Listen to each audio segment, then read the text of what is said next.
I bring you Sheikh साहब इसके ऊपर कमेंट करने के लिए। पहले बिलावल भुट्टो साहब ने जो ट्वीट किया वो भी देख लेते हैं। वो कहते हैं पाकिस्तानियों की जमहूरी हकूक़ की खिलाफ वर्जी करते हुए रात गए नोटिफिकेशन जारी किया गया। ये नोटिफिकेशन खैबर पख्तूनख्वा, पंजाब और इस्लामाबाद के कारकुनान को हरासा करने के लिए जारी किया गया। कौन हरासा कर रहा है यहाँ पे, किसको? अभी उमर चीमा साहब कह रहे हैं कि इदारों को हरासा करने की कोशिश की जा रही है, पीपल्स पार्टी कह रही है हमें हरासा करने की कोशिश की जा रही है। देखें, पहली बात तो ये है कि इस मुल्क में इदारे जो हैं वो सियासतदानों से हरासा नहीं होते। तो मैं तो अपने भाई उमर चीमा की इस बात से थोड़ा सा इख्तलाफ करता हूँ। मैं ये समझता हूँ कि जो जजेस आसिफ अली जरदारी साहब का या मियाँ मोहम्मद नवाज शरीफ का, इनकी फैमिली का, इनके ग्रुप्स के एहतसाब की जिम्मेदारी ले बैठे हैं, जब उन्होंने वो ये जिम्मेदारियाँ अपने ज़िम्मे ली थी, वरना जज की ये चॉइस है, ही कैन रिफ्यूज़, तो तब उन्होंने अपने प्रो कॉन सारे देखने के बाद ये डिसाइड किया था कि हमने ये करना है। सो मैं नहीं समझता कि जज जो है उनको नून लीग वाले हरास कर सकते हैं या पीपल्स पार्टी वाले, और ना मैं ये समझता हूँ कि नून लीग और पीपल्स पार्टी वाले को हरास करने की कोशिश कर रहे हैं। अपेरेंटली ऐसी मेरे सामने तो कोई चीज़ नज़र नहीं आई।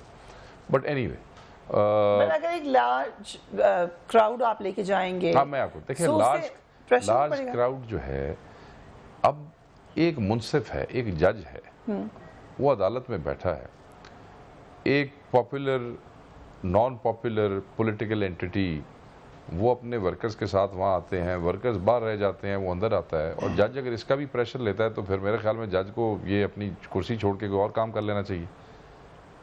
जज का वहाँ बैठना मतलब मैं समझता हूँ कि जुडिशरी अब उस फेज से तो बाहर आ गई है जहाँ वो आपके टिकर से जो है वो सेंस ऑफ द हाउस लेके फैसले किया करते थे और सेंस ऑफ द अवाम लेके फैसले किया करते थे। जज एक बड़ा अहम, बड़ा तकड़ा ओहदा है, और ये जो जज यहाँ बैठे हैं ये बड़े तकड़े लोग हैं। मैं नहीं समझता कि वो वर्कर्स के आने से कोई प्रेशराइज होते हैं, स्पेशली जबकि पाकिस्तान में ये रिवायत रही है, ये पहली दफ़ा नहीं हुआ है। इमरान खान साहब भी जब जाते रहे हैं तो शायद इतनी तादाद ना होती हो इनके साथ, मगर इनके वर्कर जाते थे। आप फुटेज अपनी निकाल के देख लें सुप्रीम कोर्ट में, हालांकि ये तो और नौयत के केसेस हैं ना, खान साहब तो एक किसी आम पटिशन की नौयत के केस में भी जब जाते रहे हैं तो पीटीआई वाले साथ गाड़ियाँ और बंदे लेके जाते रहे हैं, ठीक है, अच्छी बात है।